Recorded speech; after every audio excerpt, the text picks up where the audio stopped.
एक बदला हुआ नाम और राज्य कहानी का नया संस्करण। सुबह की ठंडी हवा में रोहित अपनी बाइक धीरे धीरे चलाते हुए सड़क पर बिहार की ओर बढ़ रहा था। उसने साधारण सी टी शर्ट और जीन्स पहनी हुई थी, जैसे किसी गांव का एक आम लड़का। किसी को यह अंदाजा भी नहीं था कि वह पुलिस कमिश्नर मिस्टर वर्मा का बेटा है। उस दिन वह अपने दोस्त की शादी में जा रहा था। बाजार पार करते ही उसने आगे सड़क किनारे 5-6 पुलिस वालों को देखा जो गाड़ियों की चेकिंग कर रहे थे। उनमें इंस्पेक्टर सुरेश भी मौजूद थे, वही सुरेश जो उसी थाने में तैनात था जहां उसके पिता का आना जाना रहता था और जिसे मिस्टर वर्मा अपना अच्छा दोस्त मानते थे। जैसे ही रोहित उनकी ओर पहुंचा, सुरेश ने हाथ उठाकर उसे रुकने का इशारा किया। रोहित ने बाइक साइड में लगाई तो इंस्पेक्टर मुस्कुराते हुए बोला, अरे मैडम, कहाँ चली जा रही है बिना हेलमेट के? और बाइक भी इतनी तेज क्यों चला रही थी? अब तो चालान कटेगा ही, वरना आप लोगों का एटीट्यूड कभी नहीं बदलेगा। रोहित ने विनम्रता से जवाब दिया, सर माफ कीजिए, मैं जल्दी में था इसलिए हेलमेट लेना भूल गया। पास ही एक शादी में जा रहा हूं, छोड़ दीजिए ना। और मैंने बाइक तेज नहीं चलाई, सिर्फ 30 की स्पीड पर थी। लेकिन इंस्पेक्टर सुरेश भड़क गया, तू हमें सिखाएगा कि कानून क्या होता है? ज्यादा बकवास मत कर। जो कहा है वह मान, बदतमीज लड़के ज्यादा अकड़ दिखा रहा है। इतना कहकर उसने गुस्से में रोहित के गाल पर एक जोरदार थप्पड़ जड़ दिया। उसे अब तक नहीं पता था कि यह कोई आम लड़का नहीं, बल्कि कमिश्नर मिस्टर वर्मा का बेटा है। आसपास कुछ लोग तमाशा देखने जुट गए, लेकिन कोई आगे आकर बोलने की हिम्मत नहीं कर रहा था। इंस्पेक्टर चिल्लाया, तेरे बाप की सड़क है क्या? जब मन किया बाइक निकाल ली। ज्यादा ड्रामा मत कर, वरना तुझे अभी जेल भिजवा दूंगा। जल्दी से 5,000 का चालान भर, नहीं तो बाइक के साथ तुझे भी लॉकअप में डाल दूंगा। रोहित हैरान रह गया। उसे समझ आ गया कि यह इंस्पेक्टर कानून का गलत इस्तेमाल कर रहा है और अपने अहंकार में चूर है। वह शांत स्वर में बोला, सर प्लीज मुझे जाने दीजिए। मेरे पास इतने पैसे नहीं हैं कि मैं 5,000 दे सकूं, और वैसे भी इतना चालान किसी मामूली गलती का नहीं होता। लेकिन यह सुनकर सुरेश और भड़क गया, लगता है तुझे सबक सिखाना ही पड़ेगा। तेरे जैसे लड़कों को मैंने बहुत देखा है। हेलमेट लगाना 5 नहीं आता और ऊपर से जुबान चला रहा है। अब चालान नहीं भरेगा तो लॉकअप में डाल दूंगा, देखते हैं क्या कर लेता है। उसने पास खड़े एक सिपाही को इशारा किया, चलो इसे थाने ले चलते हैं, बहुत हवा में उड़ रहा है, अब इसे जमीन पर लाना पड़ेगा। इंस्पेक्टर सुरेश ने गुस्से में 2 सिपाहियों को इशारा किया, पकड़ो इसे और थाने ले चलो। इसी थाने में इसका मजा चखाते हैं। ऐसे नहीं मानेगा, इसकी औकात दिखानी ही पड़ेगी। दोनों सिपाही आगे बढ़े और रोहित के दोनों हाथ पकड़ लिए। रोहित ने झटके से हाथ छुड़ाते हुए कहा, मुझे हाथ मत लगाओ, जानते नहीं हो मैं कौन हूं। भलाई चाहते हो तो मुझे जाने दो, वरना जो होने वाला है उसकी कल्पना भी नहीं कर सकते। यह सुनकर इंस्पेक्टर का चेहरा लाल हो गया। वह भड़कते हुए फिर से रोहित के गाल पर थप्पड़ जड़ देता है। रोहित अब तक सब सहन कर रहा था, लेकिन उसने मन में ठान ली थी कि इस अहंकारी इंस्पेक्टर को कानून के जरिए सबक सिखाएगा। आसपास खड़े लोग तमाशा देख रहे थे, लेकिन कोई आगे बढ़कर मदद नहीं कर रहा था। थप्पड़ खाने के बाद रोहित थोड़ा लड़खड़ाया, मगर खुद को संभाल लिया। वह दृढ़ आवाज में बोला, आप बिना वजह एक लड़के पर हाथ उठा रहे हैं, इसकी सजा आपको जरूर मिलेगी।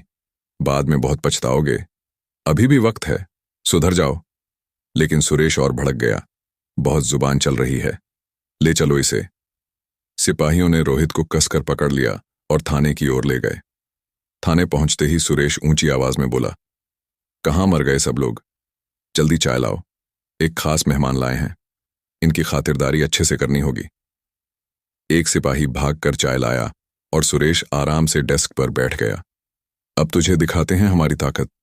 कानून के साथ पंगा ले रहा था ना, अब समझ में आएगा तेरी औकात क्या है। उसने बिना वजह रोहित के खिलाफ झूठी रिपोर्ट दर्ज की और बोला, देख लिया, रिपोर्ट तैयार है, अब अंदर डालो इसे, इसका सारा एटीट्यूड निकाल देंगे। थोड़ी ही देर में रोहित को एक गंदे अंधेरे लॉकअप में डाल दिया गया, जहां बड़े बड़े मच्छर भिन भिना रहे थे और बदबू से सांस लेना मुश्किल था। समय धीरे धीरे बीत रहा था कि तभी थाने का दरवाजा खुला। अंदर एसएओ रवि सिंह आए। नजर लॉकअप में खड़े रोहित पर पड़ी। उन्होंने सुरेश से पूछा, क्या मामला है? इसे लॉकअप में क्यों डाला?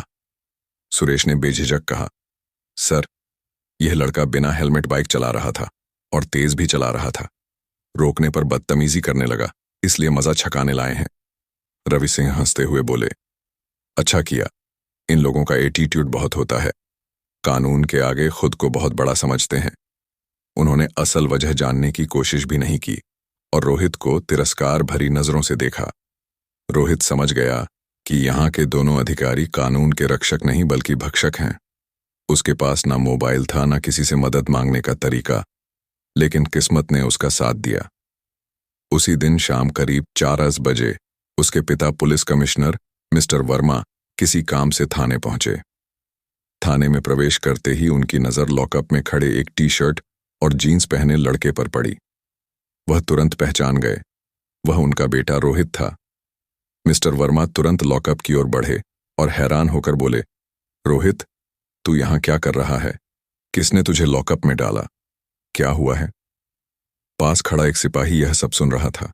वह तुरंत समझ गया कि यह कोई आम लड़का नहीं बल्कि कमिश्नर साहब का बेटा है। वह दौड़ते हुए सुरेश के पास गया और सब कुछ बता दिया।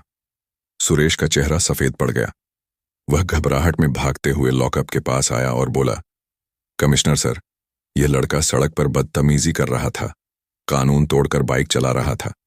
जब हमने रोका और समझाया तो इसने हमें गालियां दी और कहा, तुम लोग जानते नहीं हो मैं कौन हूं, मैं तुम लोगों को सस्पेंड करवा दूंगा।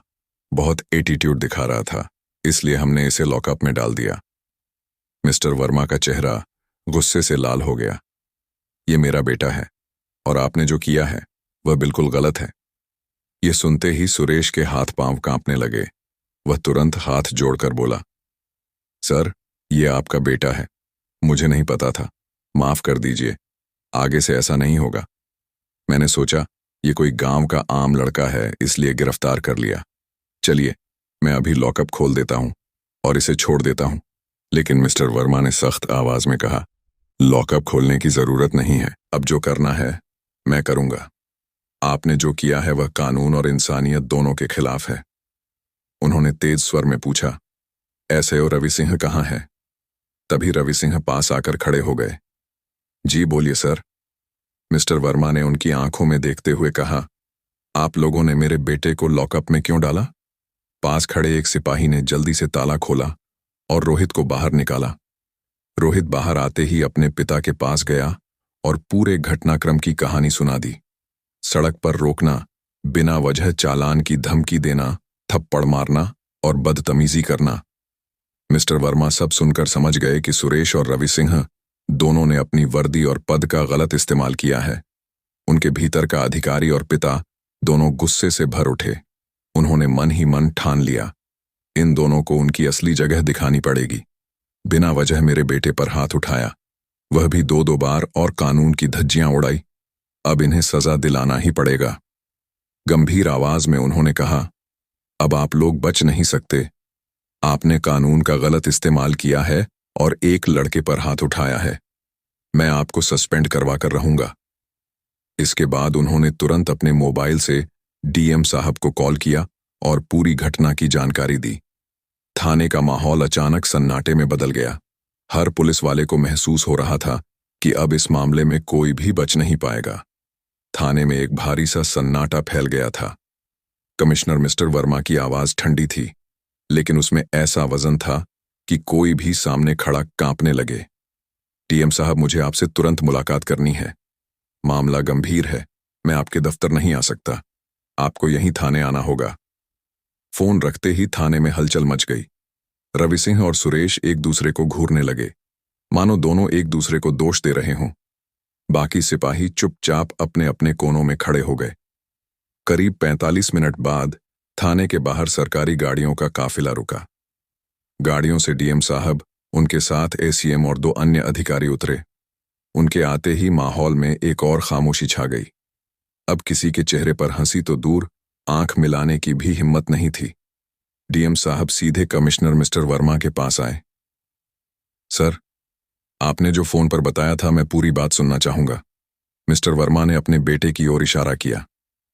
ये मेरा बेटा है, लेकिन सबसे पहले मैं इसे एक नागरिक की तरह देख रहा हूं। ना कि अपनी संतान के रूप में। सड़क पर इसे बिना वजह रोका गया, झूठा चालान मांगा गया, बदतमीजी की गई, थप्पड़ मारे गए और फिर थाने में गंदे लॉकअप में डाल दिया गया, वह भी बिना किसी वैध कानूनी प्रक्रिया के। मैं चाहता हूं कि आप इस मामले की जांच अभी और यहीं शुरू करें। डीएम साहब ने गंभीरता से सिर हिलाया। ठीक है, अभी जांच शुरू होती है। सबसे पहले डीएम साहब ने आदेश दिया, जिस जगह घटना हुई थी वहां से तुरंत किसी भी नागरिक को लाकर बयान लिया जाए और थाने में मौजूद सीसीटीवी फुटेज भी पेश की जाए। थाने के एक सिपाही ने धीरे से कहा, सर, सड़क पर घटना के वक्त कुछ लोग मोबाइल से वीडियो बना रहे थे, तो तुरंत उन्हें बुलाओ। 2 घंटे के भीतर 3 लोग थाने में पहुंचे। उनमें से एक बुजुर्ग दुकानदार थे, जिन्होंने साफ कहा, मैंने अपनी आंखों से देखा कि लड़का बाइक धीरे चला रहा था। हेलमेट नहीं था, यह सही है, लेकिन उसने किसी से बदतमीजी नहीं की। उल्टा इंस्पेक्टर साहब ने उसे जोर से थप्पड़ मारा और बहुत बुरा भला कहा। दूसरे गवाह, एक कॉलेज के छात्र ने मोबाइल से बनाया वीडियो दिखाया। वीडियो में साफ दिख रहा था सुरेश रोहित को थप्पड़ मार रहा है, RS 5000 के चालान की धमकी दे रहा है और आसपास के लोग देख रहे हैं। तीसरे गवाह ने भी यही बयान दोहराया। डीएम साहब ने सुरेश की तरफ देखा। आपने गिरफ्तारी की क्या वजह दर्ज की? सुरेश पसीना पोंछते हुए बोला, सर, उसने हमें गालियां दी और धमकाया। डीएम ने तुरंत बीच में टोक दिया, और यह आरोप साबित करने के लिए आपके पास क्या सबूत है? सुरेश खामोश हो गया। अब थाने के सीसीटीवी फुटेज की बारी थी। फुटेज में दिखा रोहित को बिना किसी पूछताछ के सीधे लॉकअप में डाला जा रहा है। सुरेश और रवि सिंह दोनों मिलकर हंसते हुए बातें कर रहे हैं और किसी तरह का लिखित बयान या गिरफ्तारी का कागज तैयार नहीं किया गया। एसईएम ने फुटेज रोकते हुए कहा, यह पूरी तरह से गैर कानूनी हिरासत है। भारतीय दंड संहिता और पुलिस एक्ट के तहत यह गंभीर अपराध है। डीएम ने रवि सिंह से पूछा, एसएओ साहब, थाने के मुखिया होने के नाते आप पर यह जिम्मेदारी थी कि आप किसी भी नागरिक के साथ कानून के अनुसार पेश आए। आपने कार्यवाही क्यों नहीं रोकी? रवि सिंह ने बेमन से कहा, सर, मैंने सोचा कि इंस्पेक्टर सही है और लड़का वाकई बदतमीजी कर रहा था। डीएम ने तीखी नजरों से देखा। सोचा, कानून सोच के आधार पर नहीं, सबूत और प्रक्रिया के आधार पर चलता है। आपने ना तो जांच की, ना ही रोकने की कोशिश की। इसका मतलब है कि आप इस गैर कानूनी काम में बराबर के भागीदार हैं। करीब 3 घंटे की पूछताछ, गवाहों के बयान और सबूतों की जांच के बाद डीएम साहब ने अपना फैसला सुनाया। इंस्पेक्टर सुरेश और एसएचओ रवि सिंह दोनों को तत्काल प्रभाव से सस्पेंड किया जाता है। इनके खिलाफ विभागीय जांच और आईपीसी की धाराओं 323 मारपीट, चारों सिखाली गैरकानूनी तरीके से रोकना और 106 कानून के खिलाफ कार्रवाई के तहत केस दर्ज किया जाएगा। थाने में मौजूद सभी पुलिस वालों ने पहली बार देखा कि वर्दी पहनने वाले भी कानून के सामने झुक सकते हैं। सुरेश और रवि सिंह के चेहरे उतर गए और वे सिर झुकाए खामोश खड़े रह गए। मिस्टर वर्मा ने अपने बेटे की ओर देखा। आंखों में गर्व और चिंता दोनों थे। बेटे, आज तूने सहा बहुत कुछ, लेकिन तूने किसी भी गलत मांग के आगे झुककर चुप नहीं रहा।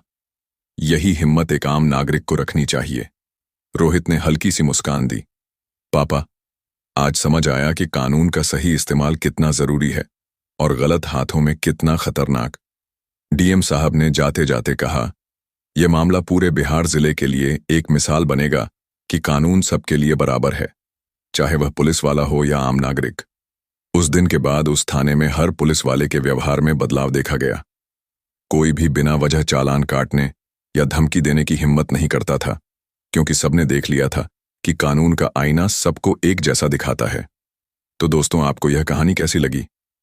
अगर अच्छी लगी हो तो प्लीज हमारे चैनल आरके स्टोरी को सब्सक्राइब और वीडियो को एक लाइक जरूर कर देना, जिससे हमारा हौसला और भी बढ़ता रहे। धन्यवाद।